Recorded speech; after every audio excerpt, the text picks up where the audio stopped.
És una de les activitats que s'ha organitzat dins la dinàmica que arribava dissabte al centre social de la mà de l'Associació de Discapacitats de la Pobla.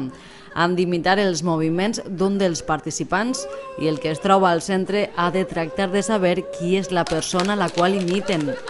Es tracta d'una dinàmica que treballa la socialització i la integració dels seus participants, uns objectius que aconsegueixen i al que se'ls suma un mes o passen d'allò més bé. És molt gratificant perquè els que s'arriuen se solten més i cada vegada estan més a gust i està molt bé. Entre els participants, multidisciplinarietat.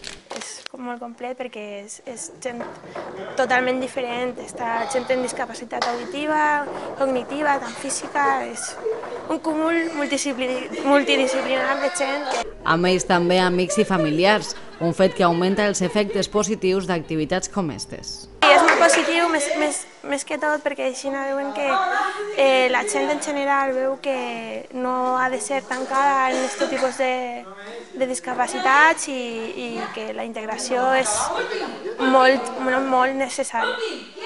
És el resultat d'una de les iniciatives d'esta associació que porta poc de temps a la Pobla, però que treballa cada dia per als seus integrants.